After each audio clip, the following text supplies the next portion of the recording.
안녕하세요. 마당 반갑습니다. 역사가 김영준입니다. 태조실록 제35부 최영과 이성계 권력을 잡다라는 주제를 가지고 오늘 여러분들과 함께 할까 합니다. 지난 시간에 이제 설명드렸던 이야기, 왕이 올라간 다음에 이 사람이 좀 이제 사춘기를 맞이해가지고 엇나가기 시작했다라고 그랬죠. 그러니까 자기가 분명히 왕인데 이인임 일파에게 모든 권력을 빼앗긴 상태였다라는 거예요. 물론 이제 우왕 입장에서는 이인임이 자신의 어떻게 보면은 은인과도 같은 사람이죠. 이인임 아니었으면 자기는 왕이 되지도 못했을 거고 어쩌면은 지금 세상 사람이 아니었을 수도 있어요. 그래서 그런 점에서 우왕이 이인임에 대해서 나름 또 이제 고마운 마음을 갖고 있는 거는 맞아요. 근데 그거하고는 별개로 명색이 자기가 왕인데 왕이 왕으로서 마땅히 누려야 될 권력을 누리지 못하고 사실상 모든 권력을 이인임이 독점을 하는 그런 상태가 되니까 우왕 입장에선 굉장히 크게 불만을 가질 수밖에 없었다라는 겁니다. 자, 그래서 이제 우왕이 처음부터 그렇게 엇나갔던 건 아니고 나름 또 이제 반격도 시도를 해봐요. 뭐 자신의 유머를 이용해가지고 한번 좀 측근 세력을 조직을 해보려고 그러고 그 다음에 또 이제 처음에는 공부도 좀 나름 열심히 해보려고 하고 그런데 이런 노력들이 모두 허사로 돌아가면서 우왕은 한 가지 판단을 하게 됩니다. 내가 무슨 행동을 하든지 간에 이인임의 손바닥 위에서 벗어날 수가 없구나. 그렇다면은 내가 왕으로서 마땅히 누려야 될 권력을 되찾을 수 없다면은 차라리 어떻게 하자. 인생 뭐 있어 그냥 차라리 즐겨. 그렇게 돼버린 거예요. 그러면서 이제 우왕이 삐딱선을 타게 되는데 우왕이 삐딱선을 탈 때 당연히 이인임 일파는 굉장히 좋아했죠. 우왕이 더 삐딱선을 타도록 굉장히 옆에서 이제 성심껏 도와주게 됩니다. 근데 한 사람은 좀 달랐어요. 그게 누구였냐면 바로 최영이었습니다. 최영은 우왕에게 계속 이제 끊임없이 간언을 했던 인물이에요. 전하 그러시면 아니되옵니다. 통촉하여 주시옵소서. 물론 처음에는 우왕이 최영의 이런 행동들을 못마땅하게 생각했고 아유 저 꼰대 또 오늘도 잔소리 하는구나 이런 식으로 받아 넘겼다라는 거예요. 그러나 시간이 흐르면서 우왕이 성인이 되어감에 따라서 점차 최영에게 호감을 갖기 시작합니다. 지금 나에게 이렇게 진심 어린 마음으로 바른 말 해주는 사람이 최정훈 말고 또 누가 있냐. 그러니까 이러니 저러니 해도 믿을 사람은 최영밖에 없다. 이런 생각을 하게 됐다라는 거죠. 자, 그러면서 이제 슬슬 우왕이 이인임 일파를 제거할 그런 반격 작전을 준비하게 되는데 때마침 이인임이 정치 일선에서 물러나게 되죠. 그러면서 그 수하였던 임견미, 염흥방 이 두 사람이 이제 사실상 고려의 권력을 장악하게 됩니다. 그러면서 우왕이 뭐라고 생각하냐? 내가 이인임은 좀 그렇지만 저 두 명 정도라면은 어떻게든 해볼 수 있을 것 같은데 그런 생각을 하게 됐다는 거예요. 자, 그러면서 우왕이 최영과 손을 잡고서 이들을 숙청하려고 하는데 문제가 바로 여기 있어요. 최영은 누구보다도 부정부패를 싫어하고 멀리 해왔죠. 비록 이인임과 정치 노선이 같기는 했지만 청년과 관련해서는 이인임에게 정말 돌직구 새직구를 마다하지 않았던 그런 인물이에요. 한 번은 최영이 대놓고 이인임에게 지나치게 부정축제를 일삼는다고 면박을 주기도 하고 또 매간매직을 하는 행위에 대해서도 비판을 아끼지 않았다라는 거죠. 이것 때문에 임견미하고 염흥방은 최영을 눈에 가시처럼 여기면서 이인임에게 예전부터 계속 그 얘기를 해요. 최영 저렇게 놔두지 말고 제거를 해버리자. 그런 얘기를 굉장히 많이 했다라는 거죠. 자, 그러나 어쨌든 최영이 이인임 일파의 전행을 못마땅하게 생각하면서도 막상 또 이인임을 인간적으로 싫어하진 않았다는 거예요. 그리고 이인임도 자기 부하들이 최영을 제거하자라고 그렇게 주장을 함에도 불구하고 최영을 자신의 정치적 파트너로 계속 인정을 해주고 있었다는 거죠. 이런 상황에서 과연 우왕이 그냥 최영 보고 2인 1파 제거합시다 했을 때 최영이 선뜻 동조를 해줄 것이냐. 여기서 이제 마침내 사고가 터지게 돼요. 즉 우왕에게 있어서는 기회가 하나 오게 된다는 거죠. 최영이 움직이지 않을 수밖에 없는 그런 상황이 마련이 되는데 과연 그 상황이 무엇이냐? 그것은 사료의 내용을 통해서 같이 살펴보도록 하겠습니다.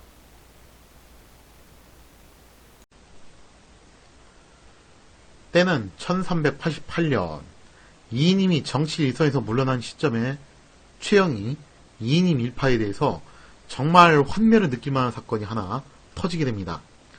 과유불급이란 말이 있죠, 그죠? 뭐든지 도가 지나치면은 하여튼 좋지 않다는 건데, 이런 거 보면 참 아이러니한 점이 있어요.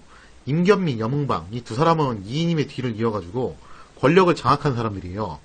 그러면서 이미 해먹을 만큼 해먹었고, 드실 만큼 드신 분들이 뭐가 부족해서 진짜 이렇게까지 일을 저질렀는지 참 미스터리해요. 그냥 사람의 욕심이란 게 끝이 없었던 것 같아요. 자, 여몽방이 먼저 사고를 치는데, 물론 임견미도 사고는 많이 치고 다녔지만, 여몽방이 특대형 사고를 칩니다. 어떤 사고를 치냐면은, 여몽방의 간호인 이광이란 자가, 이 사람은 이제 엄밀히 말하면 노비죠. 이광이란 자가 누구를 건드리냐면은, 전 밀직부사였던 조반에 가지고 있던 토지를 강탈하는 사건이 일어나게 돼요. 그러니까 제가 지난 시간에 설명드렸다시피 임견미, 여몽방 이 사람들이 노비들이 몽둥이 들고 떼거지로 몰려다니면서 남의 토지를 강탈하고 그런 일들이 꽤 있었죠. 그리고 이런 부분들을 드라마 정도전에서 나름 또 이제 실감나게 잘 묘사를 했어요. 근데 그동안 이제 건드리고 다녔던 거는 좀 힘이 없는 사람들 걸 주로 건드리고 다녔는데, 이제 급기야 누구를 건드리기 시작했냐면은 무려 전직 관료의 땅까지 넘보는 그런 사태가 발생을 합니다. 그러니까 여몽방의 노비였던 이광이 정말 간 크게도 전직 관료였던 조반의 토지를 강탈하는, 어떻게 보면은 넘지 말아야 될 선을 넘게 됐던 거예요. 자, 토지를 빼앗긴 조반은 직접 여몽방을 가서 사정을 하게 되는데, 자, 관련된 내용을 한번 사료를 통해서 볼게요. 근데 이 사료가 좀 재밌게도 여몽방 열전에 있지 않고 임견미 열전에 있습니다. 왜냐면 이제 임견미, 여몽방 중에서 그래도 조금 더 이제 리더 역할을 했던 게 임견미였던 것 같아요. 그리고 사실상 이들 일파를 몰락시키게 했던 결정적인 사건이 요 사건이었기 때문에 아마 이제 임견미 열전에 분류를 해가지고 집어넣은 게 아닌가 그렇게 생각이 듭니다. 자, 사료의 내용을 보면요. 염흥방의 간호 이광이 전 밀직부사 조반이 백주에 소유하고 있던 토지를 빼앗았다. 그러니까 이게 개경에 있는 땅은 아니고 좀 지방에 있는 땅인데, 뭐 조반 입장에서는 조상 대대로 물려받은 아주 소중한 자신들의 농토겠죠. 근데 그 땅을 이광이 빼앗은 거예요. 그러자 조반이 여몽방에게 직접 이제 찾아가가지고 애거를 하여 돌려받았으나, 일단 여몽방이 이제 주변 사람들의 그런 이목이나 돌아가는 여론 때문에 돌려줬어요. 돌려줬는데 여기서 문제가 생겨요. 이광이 다시 그 토지를 빼앗고 조반을 능욕하였다라고 돼 있죠. 이거 웬일입니까, 그죠? 주인인 여몽방이 돌려줬는데 그 밑에 있던 노비였던 이광이 주인의 명령을 무시하고 조반의 토지를 다시 또 강탈을 하고 조반을 능욕한 거예요. 사실 이 대목을 보면 알 수 있는 게 뭐냐면요. 이광이 뭐 여몽방의 그런 지시를 벗어나가지고 막하파식으로 행동한 게 아니라, 엄밀하게 말하면은 이거 자체가 여몽방의 뜻이었다는 거예요. 그러니까 조반이 와가지고 자기한테 찾아와가지고 애거를 하니까 여몽방이 할 수 없이 조반한테 빼앗은 토지를 돌려주긴 했어요. 근데 그게 본심이 아니었던 거지. 그러니까 이광을 시켜가지고 다시 또 뺏게끔 한 거예요. 여기서 이제 조반이 뭐라고 생각했냐면은, 아무리 여몽방을 설득을 해도 이광이 이렇게 사고를 치니까 할 수 없이 이광을 설득을 해야겠다 해가지고 조반이 정말 자신의 모든 자존심, 체면을 다 벗어 던지고 이광을 찾아갑니다. 이광을 찾아가가지고 애거를 해요. 그런데 이광이 조반을 업신여기고 더욱 못되게 굴었다는 거죠. 와, 이런 거 보면은 참 여몽방 밑에선 노비 한번 할만하죠, 그죠? 진짜 이광이 노비인데 일개 노비가 전직 관료 출신을 능멸을 한 거예요. 자, 결국에는 조반이 어떻게 했냐? 분을 이기지 못한 조반이 수십 킬로 포위에, 아마 이제 조반이 거느렸던 사병들 같아요. 그래서 수십 킬로 포위에 이광의 목을 베고 그 집을 불사른 후 여몽방에게 알리려고 개경으로 달려갔다. 그러니까 이제 조반이 이제 열이 받으니까 이광을 처단을 한 다음에, 감히 노비놈이 전직 관료인 나를 능멸했기 때문에 내가 즉결 현장에서 처분을 했다. 그 사실은 이제 여몽방한테 알리고 양해를 구하려고 간 거죠. 자, 그 소식을 듣고 대노한 여몽방은 조반이 반역 음모를 꾸민다고 무고하고 좀 스케일이 굉장히 커지고 있죠. 순군을 시켜 조반의 모친과 철을 체포한 후 400여 기를 무려 400여 기, 왜냐하면 조반이 이제 사병이 있으니까 교전이 일어날 걸 대비해가지고 영웅방이 가동할 수 있는 사병들을 싹 다 풀어가지고 백주로 보내 조반을 체포하게 했다는 거죠. 그러면서 이게 좀 점점 스케일이 커지는 그런 형태를 보여주고 있습니다. 자, 아마도 이제 영웅방은 그랬던 것 같아요. 조반이 자기까지 찾아와가지고 그렇게 사정을 하니까 마지못해서 돌려줬는데 그게 진심이 아니었던 거죠. 그래서 이광을 시켜가지고 다시 뺏었더니 이게 웬걸? 조반이 이광을 죽였네? 영웅방은 여기서 이제 머리를 이렇게 돌린 거죠. 조반의 토지를 어떻게 해서든 빼앗고 싶었던 거예요. 상대방 토지 빼앗을 때 제일 확실한 방법이 뭐냐면은 반역죄로 몰아붙이는 거거든요. 그래서 반역죄로 처단이 되면은 그 집안의 가사는 전부 정몰되고 그 사이에서 자기가 그걸 빼돌리면 되는 거니까 그럼 깔끔하게 문제가 해결되지 않겠어요, 그죠? 그래서 조반이 군대를 동원해가지고 자신의 노비를 죽였다. 이거를 좀 부풀려가지고 얘가 반역을 일으켰다는 식으로 꾸며냈다는 거죠. 그러면서 이제 순군을 동원해가지고 조반을 체포하는 데 성공을 합니다. 그리고 나서 이제 혹독한 신문을 가하게 되는데 이 시대에 뭐 과학적 수사 기법이 뭐겠어요? 메타작이겠죠, 그죠? 그래서 엄청난 고문을 가하면서 조반에게 혐의를 입증을 하라는 거죠. 스스로 자복을 하라는 거예요. 그러니까 이 시대에 이제 반역죄가 성립되는 가장 확실한 게 뭐냐면은 결국 스스로 자복을 하는 거 아니겠어요, 그죠? 자, 그런데 조반이 여기서 좀 오기가 생긴 것 같아요. 이제 직감을 한 거죠. 이놈이 알고 봤더니 나를 이렇게 반역죄로 몰아가지고 우리 집안을 멸문을 시킨 다음에 우리 집 재산을 전부 강탈하려고 하는 거구나. 내가 여기서 죽으면 죽었지 너한테 우리 집 재산은 안 뺏긴다 하면서 여기서 조반이 아주 오기가 생겨가지고 버티는 거예요. 그러면서 이제 오히려 역으로 영웅방이 뭐라고 하냐면은 너 같은 놈이 진짜 도적놈이고 내가 그 도적놈의 노비놈을 죽인 게 뭐가 그렇게 죄가 되냐. 오히려 역으로 이렇게 조반이 자신의 결백을 강변을 했다라는 거죠.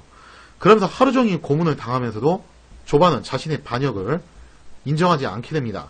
그래서 이 사실이 세간에 퍼져나가게 되면서 오히려 영웅방은 좀 코너에 몰리게 돼요. 이제 사람들이 슬슬 화가 나기 시작했다는 거예요. 그러니까 임경민, 영웅방 저것들이 저렇게 이제 평상시에 분탕지 치고 다니면서 토색질 하고 다니고 전행을 일삼고 다니는 거는 익히 알고 있었는데 아니 이제는 건드릴 게 없어가지고 전직 관료 출신 것까지 건드려가지고 다 그거를 강탈을 하려고 했다라는 거죠. 즉 넘지 말아야 될 선을 넘어버렸다는 거예요. 자, 그리고 우왕은 이 사건을 포착을 하면서 이거를 이용해가지고 2인 1파로 숙청할 계획을 꾸미게 됩니다. 그러면서 몰래 최영을 찾아가게 되죠. 과연 최영은 우왕의 명을 따라서 2인 1파를 숙청하는데 동의하게 될 것인가? 거기는 이야기는 다음번 사례를 통해서 같이 살펴보도록 하겠습니다.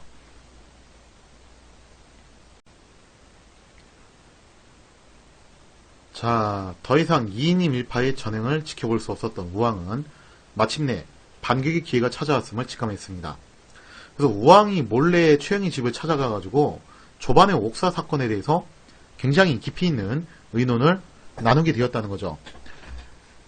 우왕의 갑작스러운 방문에 최영은 감격의 눈물을 흘렸을 거예요. 한번 생각해보세요. 오랜 세월 동안 자신이 정말 얼마나 지극정성으로 충심을 다해서 간언을 해왔어요. 근데 그동안 아주 콧방귀도 안 끼던 우왕이 마침내 마음을 움직여서 제대로 정치를 할 뜻을 내비쳤으니 최영이 느낀 감회가 아마 적지 않았을 겁니다. 그렇지 않아도 조반의 옥사 사건으로 인해서 최영 역시 무척 분개하고 있던 차였어요. 아니 이것들이 하면서 최영도 안 그래도 지금 부들부들 하고 있는 그런 상황이었다는 거예요. 그런 차에 모처럼 우왕이 의욕적으로 정치를 해보겠다라고 하면서 최영을 찾아와가지고 협조를 요구를 하니까 최영으로선 당연히 우왕의 명령을 안 따를 수가 없죠. 자, 최영의 나이가 이미 70이 넘어간 시점이었어요. 그리고 지금까지 권력의 핵심 부에는 들어왔지만 아직 최정점에 올라가 본 적은 없었습니다. 그런 최영이 일생일대의 승부수를 띄우게 되니 바로 우왕의 명령에 따라 2인 1파를 제거하기로 한 거였다는 거죠. 자, 그런데 이제 최영이 현실적인 판단을 또 한 가지 한 게 있어요. 그게 뭐냐면은 혼자 힘으로는 조금 무리라는 생각을 했던 것 같아요. 아까 전에 보세요. 영웅방이 조반을 체포하기 위해서 보냈던 사병만 400명이에요. 그러니까 2인이 1파가 거느리고 있는 사병들 숫자가 절대 적지 않은 숫자라는 거죠. 그래서 이거를 자기 혼자 처리를 하자니 좀 이제 부담이 됐던 최영이 믿을 수 있는 동지 한 명을 꼬시게 됩니다. 그게 누구냐? 다들 아시는 인물입니다. 그죠? 이때 최영이 머릿속에 불현듯이 떠오르는 인물이 누구였냐 하면요. 싸움에 나가면은 반드시 이기고 돌아오는 백전백승의 장군. 그러면서도 다른 권신들과는 다르게 관직이나 재물에 대해서 별다른 욕심을 부리지 않는 청렴한 장군. 누구보다도 자신이 신뢰하고 아끼는 후배 무장. 그게 누굽니까? 바로 이성계잖아요. 그죠? 그래서 이성계를 떠올린 거예요. 이성계만 끌어들인다면은 2인임 1파를 일망타진할 수 있다. 자, 다만 여기서 이제 조금 이제 아리송한 건 뭐냐면은 우왕이 여기에 동의를 한 건지 아니면 우왕의 동의를 구하지 않고 그냥 최영이 독단적으로 생각해서 이성계를 끌어들인 건지 그거는 조금 명확치는 않아요. 근데 어쨌거나 최영이 우왕의 명령을 받들기 위해서 이성계를 끌어들이게 됐다는 거죠. 그리고 이성계 입장에서는 마침내 기다리고 기다리던 기회가 왔다는 것을 또 직감을 하게 됩니다. 사료에 정확하게 나와 있지는 않지만 아마 모르긴 해도 요때 정도전이 뒤에서 나름 이제 서포트를 하면서 오다를 좀 어느 정도 내려주고 있었을 거예요. 이거 좋은 기회니까 이거 바로 잡아라. 그런 식으로 좀 이제 뒤에서 정도전이 이성계를 밀어주고 있었겠죠. 자, 어쨌거나 고려 최고의 무력을 갖춘 최영과 이성계가 손을 잡게 됩니다. 만약에 이인임이 좀 정상적인 상황이라면은 혹시 상황이 어떻게 흘러갔을지 모를 일이에요. 그것도 노예한 정치 고수 이인임이 하필 이때 병환으로 물러난 상태였기 때문에 이인임 1파 입장에서는 최영과 이성계가 손을 잡으면 이거를 막기가 만만치가 않았다는 거죠. 그러니까 임견미와 영웅방이 모두 한 시대를 풍미했던 인물들인 건 맞아요. 그러니까 두 사람 다 참 재밌는 게 임견미, 영웅방 두 사람 다 최영과 오랜 세월 동안 한솥밥 먹으면서 또 같은 라인에 또 있었던 사람들이었어요. 그러니까 이 최영 입장에서는 임견미하고 인연이 짧지가 않아요. 꽤 오랫동안 이제 자기하고 전장을 누볐던 동료 무장이었고, 영웅방 같은 경우는 신진 관료들하고 상당히 이제 인맥이 있었고 그들하고 선후배 관계였죠. 그리고 최영하고도 같이 이제 한솥밥 먹던 사이기도 해요. 그래도 이렇게 저렇게 놓고 보면은 최영 입장에서는 임견민, 영웅방 두 사람 다 자신하고 이제 개인적인 친분이 있었지만 여기서 최영이 결심을 내린 게 뭐냐면은 더 이상 개인적인 정리에 치우치지 않겠다. 그래서 왕의 명령을 받들어가지고 얘들 처리를 하자라고 여기서 이제 굉장히 강력한 결심을 했던 것 같습니다. 그리고 애석하기도 임견미와 영웅방이 한 시대를 풍미했던 인물들인 것까지는 맞는데 이분들이 또 능력에 비해서 지나치게 욕심이 앞섰던 사람들인 것도 맞아요. 그러니까 동서고금의 역사를 살펴보면은 자신의 능력을 넘어서는 그런 욕심을 가진 사람들이 결과적으로는 그렇게 좀 좋지 않은 결말을 맞는 경우가 굉장히 많다라는 거죠. 이 두 사람으로서는 도저히 최영과 이성계의 상대가 되기 어려웠다라는 겁니다. 아니나 다를까 최영과 이성계가 연합해서 재빠르게 선수를 쳐버리자 2인임 1파는 속수무책으로 무너지게 됩니다. 여기서 그래도 임견미가 먼저 이제 눈치를 채고서 재빨리 자신의 당녀들을 모으려고 했어요. 그러나 이미 최영과 이성계가 풀어놓은 병력들이 요소요소를 장악하고 주요 길목들을 차단한 상태였다는 거죠. 자, 결국 모든 것이 끝났음을 직감한 임견미는 저항을 포기하고 순순히 체포됩니다. 임견미가 체포되면서 한 말이 있대요. 그게 뭐냐? 내가 일찍이 최영을 제거해야 된다고 이인임한테 그렇게 얘기를 했는데 이인임이 끝내 내 말을 듣지 않았기 때문에 오늘 이 지경이 된 거다. 만약에 이인임이 내 말대로만 했다면은 오늘의 화가 없었을 것이다라고 하면서 임견미가 이인임을 원망하는 말을 또 남겼다라고 하죠. 자, 이렇게 정광석화처럼 임견미와 영웅방을 비롯한 이인임 일파들은 모조리 숙청을 당하게 됩니다. 이들은 왕을 기만하고 전행을 일삼았으며 모반을 일으키려 한 죄로, 그러니까 조반한테 걸고 넘어지려고 했던 게 거꾸로 자신들한테 이제 걸린 거죠. 모반을 일으키려고 했던 죄로 참수에 처해지게 됐다는 거죠. 또 그들 수하에 있었던 악질적인 노비들 역시 전부 처형이 되었고 재산은 모두 정몰되었습니다. 가족들 중에서 남자들은 대개 곤장을 맞고 유배에 처해지게 되었고 여자들은 관노로 삼았어요. 또 이제 직계 자손들의 경우 갓난아기까지 모조리 강물에 던져가지고 수장을 시키면서 2인 1파는 비참한 최후를 맞이하게 되었다는 거죠. 하지만 정작 그들의 수장이었던 2인님은 숙청의 칼날을 아슬아슬하게 비껴가게 됩니다. 자, 관련된 내용을 한번 사료를 통해서 같이 살펴보도록 하겠습니다. 임견미와 영웅방을 처형할 당시 2인님이 나름대로 변명하려고 최영의 집을 찾아갔으나 최영은 거절하고 만나주지 않았다. 그러니까 최영이 진짜 결심 세게 한 거죠. 그러니까 2인님이 최영의 성격을 아는 거예요.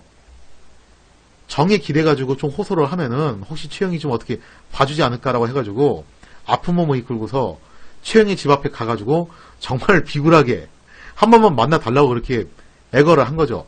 또 요 장면이 또 드라마 정도전에서 정말 묘사를 잘했어요. 그러나 최영은 거절을 하고 문을 딱 닫아 걸고서 끝까지 만나주지 않습니다.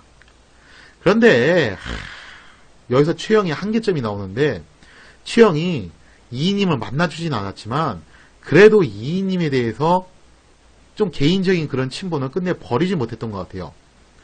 그 이하 사료 내용을 보면요. 그러나 최영은 이인님이 자기를 도와준 것을 은덕으로 여겨. 그러니까 이제 이인님 최영 그렇게 집권체제를 구축을 했을 때 사실 이인님이 최영을 여러모로 또 도와준 것도 있어요. 그러니까 이인님이 개인적으로 해먹은 게 많은 게 문제가 됐던 거지 무슨 뭐 최영을 의미하고 모의하고 어떻게 뭐 지방으로 저천시키려고 하고 그랬던 건 아니에요. 최영이 해달라는 건 또 웬만한 건 다 들어줬거든요. 그러니까 이제 최영 입장에서는 좀 요런 점들이 걸리는 거죠. 이걸 또 나름의 또 은혜라고 생각을 했던 것 같아요. 이게 최영의 한계점이기도 해요. 개인적인 사적인 감정하고 국가의 대계 그런 공적인 부분을 좀 명확하게 이렇게 구분을 못하는 의외의 측면이 있었다는 거죠. 자, 그래서 이제 우왕이 뭐라고 얘기를 하냐면은 이인님이 정책을 올바르게 세워 대국을 섬김으로써 국가를 안정시켰으니 허물보다는 공이 큽니다. 여기서 이제 최영이 미천을 드러내게 된 거죠. 정치 감각이 정말 참 없는 건데 여기서 이제 최영이 이런 말을 해버리는 거예요. 그래도 이인님이 나름 또 이제 명과 북원 사이에서의 외교를 그럭저럭 잘 이끌어 나가지 않았냐. 이끌어 나가긴 뭘 이끌어 나가. 그죠? 명사신 피살 사건 때문에 사실상 명과의 관계는 파탄날 뻔했고 또 북원과의 관계도 그렇게 잘 풀린 것도 아니고 지금 북원은 쪽박 차가지고 거의 뭐 망하기 일보 직전인 상황이에요. 그럼 여기서 뭐 잘한 게 있냐 이거죠. 그런데 최영이 이인님에 대해서 쉽게 말해서 이 얘기예요. 잘못도 있지만 어쨌든 공도 있지 않냐 이거예요. 나라를 위해서 오랫동안 공직생활을 하면서 공헌한 게 있지 않냐. 이렇게 건의를 하면서 결국 그 자제까지 모두 용서를 받았다. 그래서 정말 아이러니하게도 이인님 일파는 싹 다 숙청당했지만 갓난아기까지 다 강물에 수장시켜서 숙청을 했어요. 그런데 정작 여기에 수기였던 이인님 일족은 쏙 빠져나온 데 성공을 했다라는 거죠. 그러자 나라 사람들이 임견미와 영웅방의 일당 가운데 괴수는 그물을 벗어났다고 한탄을 했으며 또 정직한 최공이 사사로운 정으로 늙은 도적을 살려주었다고 비난을 하게 되었다는 거죠. 자, 이러면서 이제 이인님 일파는 숙청을 당하게 되고 이인님은 가까스로 목숨을 건졌지만 뭐 이미 이 사람은 끝난 거죠. 그죠? 그래서 이인님은 여기서 사실상 이제 정계에서 아웃 당하면서 이제 본격적으로 누구의 시대가 오게 되냐면은 최영을 정점으로 하는 최영과 이성계의 시대가 오게 되었다는 겁니다. 자, 아무튼 우왕은 이인님 일파의 숙청 계획을 완벽하게 성공을 시켰다는 거죠. 그래서 소원대로 권신대로 몰아내고 마땅히 자신이 누려야 할 왕권을 되찾게 됐어요. 최영은 70이 넘는 나이에 늦게나마 권력의 최정점에 서게 되었습니다. 무엇보다도 가장 큰 변화는 바로 이성계가 권력의 핵심부로 들어왔다는 점이죠. 그동안 수많은 전공을 세우고 늘 권력의 주변부에 맴돌았던 이성계는 이제 최영과 권력을 양분하는 핵심 실세가 되었다는 겁니다. 이로써 이제 고려는 최영과 이성계의 쌍도마차 체제로 들어섰는데, 우직하면서도 용감한 최영, 백전백승의 명장 이성계, 이 두 사람이 국정을 이끌어 나가고 또 이색을 비롯한 관료들이 그들을 보좌해주는 굉장히 환상의 조합이에요. 고려 민중들은 이제 비로소 국가가 다시 일어설 기회를 맞이했다라고 하면서 기대감을 갖게 됐다는 거죠. 그런데 이게 웬걸, 비록 원하는 바를 성취했지만 어쩐 일인지 우왕은 내심 불안하기 짝이 없었다는 거죠. 도대체 왜 우왕은 불안감을 느끼게 되었는가? 여기 된 이야기는 다음번 사례를 통해서 같이 살펴보도록 하겠습니다.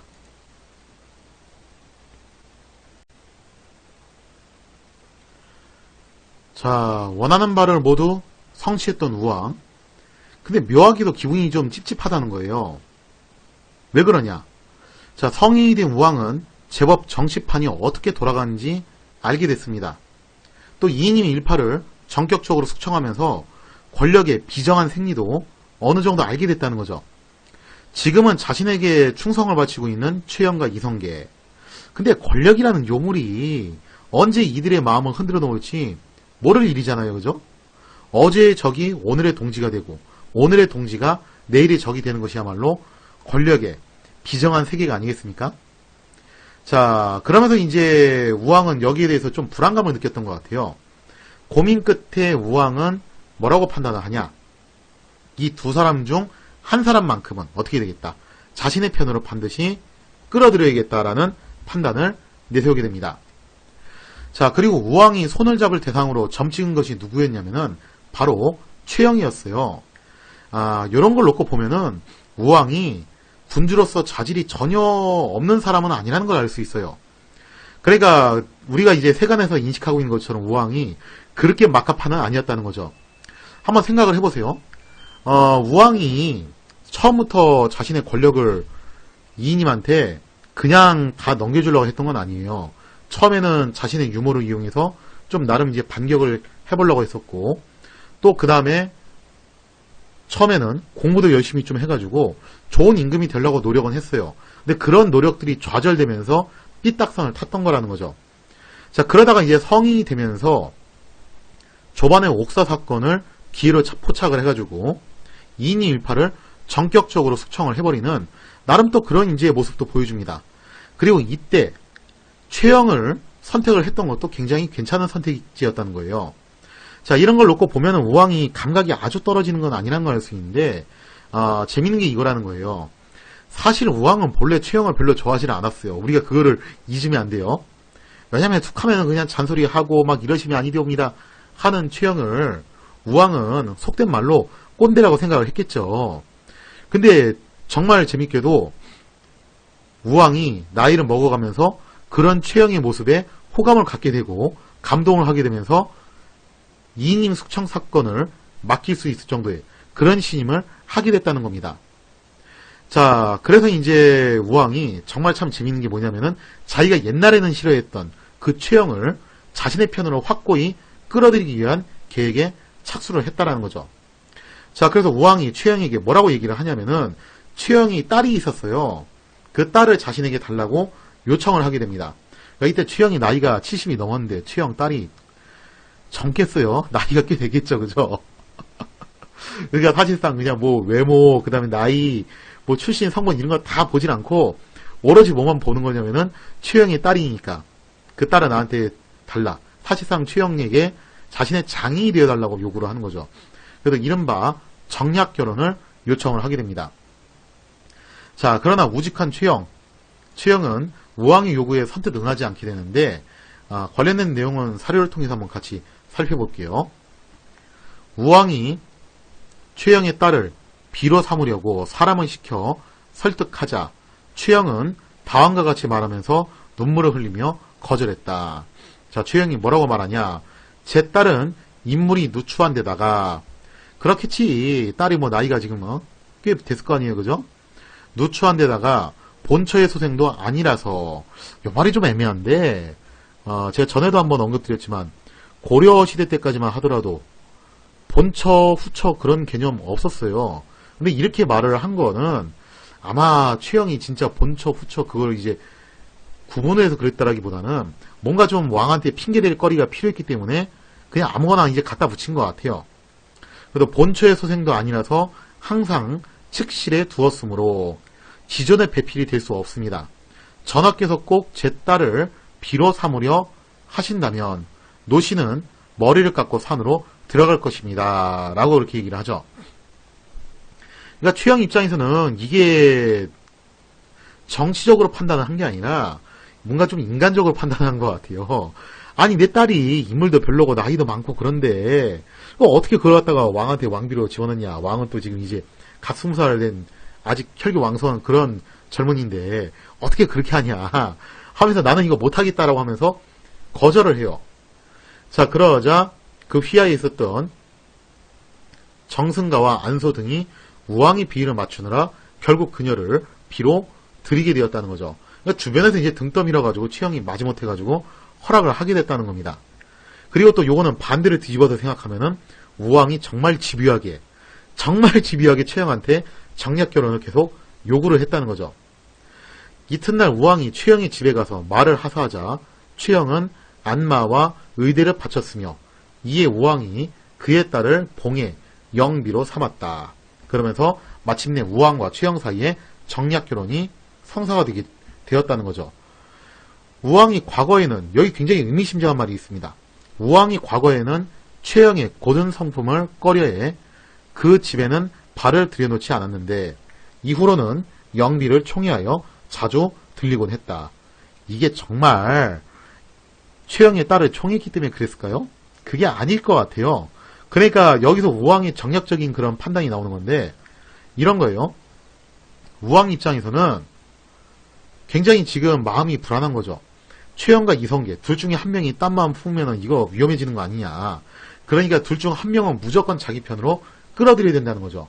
그리고 현 시점에서는 최영이 이성계보다 세력이 우위에 있었던 게 맞고 그 다음에 또 최영이 지금까지 자신한테 대했던 태도를 보면은 믿을 만한 사람이라는 판단도 들었던 것 같아요. 그래서 최영의 그런 우직하고 강직한 면을 높이 사가지고 우왕이 비록 옛날에는 꼰대라고 싫어했지만 지금은 생각을 바꿔가지고 최영을 자기의 편으로 끌어들이기 위해서 정말 엄청나게 대시를 하기 시작했다는 거죠. 이런 거 보면은 우왕이 나름 정식 감각이 없는 건 아니라는 거예요. 자, 그래서 이제 이렇게 해가지고 최영은 우왕의 장인이 됨으로써 정말 무소불위의 권력을 누리게 됩니다. 그리고 우왕은 이렇게 최영을 자신의 편으로 확실하게 끌어들임으로써 자신의 안전은 보장되었다라고 믿어 의심치 않았다라는 거죠. 자, 그런데 정말 뜻밖에도 최영과 이성계의 쌍두마차 체제는 1년이 채 안 돼서 정말 큰 시련을 맞이하게 됩니다. 그리고 그 시련은 내부가 아닌 외부에서 불어오고 있었다는 거죠. 즉 우왕은 내부적으로 뭔가 결속이 무너져가지고 최영과 이성계 체제가 무너지고 자신의 왕권이 위협받을 수 있다라는 그런 불안감에 시달렸었는데 뜻밖에도 문제가 내부에서 발생하는 게 아니라 외부에서 발생을 했다는 거예요. 과연 어떤 문제가 발생했기에 최영과 이성계 체제가 균열이 생기게 되었는가? 거기에 대한 이야기는 다음 시간에 이어서 계속하도록 하겠습니다.